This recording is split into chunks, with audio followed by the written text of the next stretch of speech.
Hey everybody, Chris Englebert with Englebert Financial Advisors in Allentown, Pennsylvania with the weekly Rotella QCast update. As always, we want to thank the crew at QCast for putting these together and helping us with the graphics and recordings and everything. What do I want to talk about today? You can see on my headline here, I want to talk about your 401k if you're in private sector, your 457 if you're a municipal employee, or your 403b if you're a teacher or you work at a hospital. And what I want to talk about is retirement strategies for success.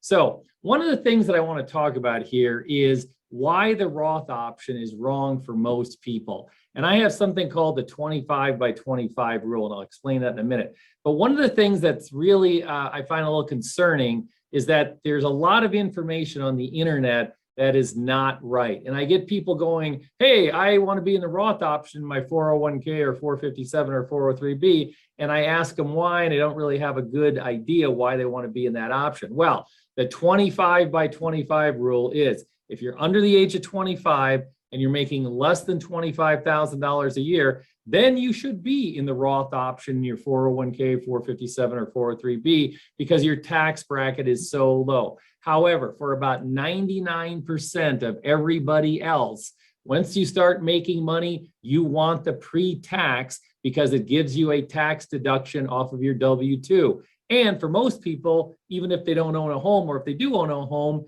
the tax deduction or the reduction in income is their best tax savings. So think about it this way. For every $1,000 you put in a 401k, 457 or 403b plan, you're saving $250 in taxes. So if you put in 10 grand, you're saving about $2,500 in taxes. Now, one of the other things people say, well, gee, if I do the Roth option, remember the Roth option is with post-tax money. You already pay the taxes on it, then you put it in a Roth. And people say, well, I'm going to have to pay the taxes at some point when I go to take the money out. That's true, but I will take compounding before taxes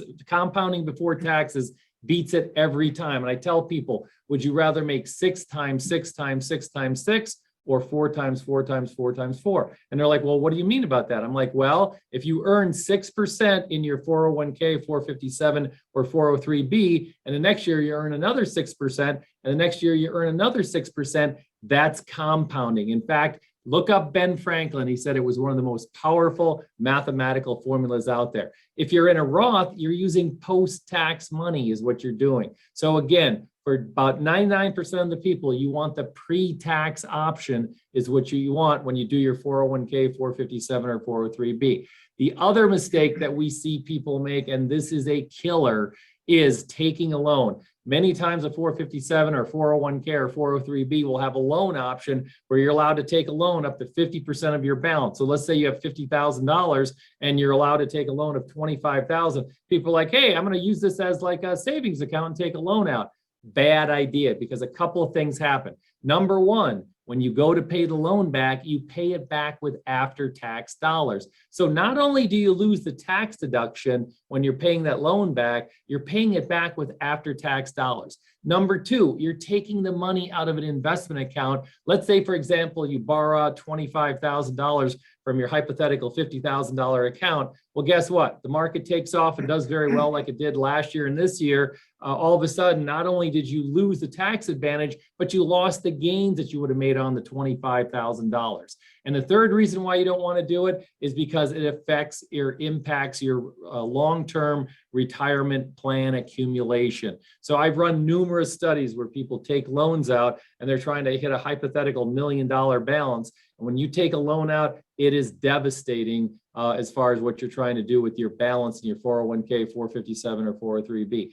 Taking a loan out against your retirement account is the last place you want to do it. Now, the third and final option that we want to talk about is, do you have too much cash? What do I mean by this? I run into people all the time that are saying, hey, I got 15, 20, 25,000 in my checking, another 15, 20, 25,000 in my savings account, and I'm only putting in $4,000 a year into my 401k, 457 or 403b plan. Well, what you're doing is you're not being very efficient with your money. Not only are you losing some tax benefits, but you're putting money into accounts, checking and savings accounts that have 0% return. So if you always should have enough for emergencies in your checking account. You should not have a savings account. You should have a investment account, but that's another story. But what you need to do is say to yourself, do I really need to have an extra $25,000 or $30,000 in a savings account? You'd be much more efficient by upping your balance in your 401k,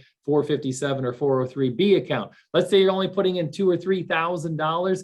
Up that to $7,000 or $8,000 a year is what you want to do, and draw those other balances down. Now, you obviously can't move money from a savings account to a 401k, 457 or 403b, but what you can do is you can jack up the amount of money you're putting in those retirement accounts. You can change the amount of money that you're putting in your retirement accounts at any time. It's called open enrollment. You can get on your provider's website, or you can call your provider, or you can call your HR department and say, hey, listen, I'd like to go from $200 a pay to $400 a pay. And again, if you find yourself building up excess cash, that means you're being too inefficient with your money. You should really redirect that to a retirement account like a 401k, 457 or 403b. You get tax advantages and you get the compounding in the long run. So these are some of the strategies we use. You can always contact me. We'd love to talk to people all the time, but we wanted to give some ideas right off the bat. So that's our weekly update for Rotella. Thanks for listening and watching. We'll talk to you soon.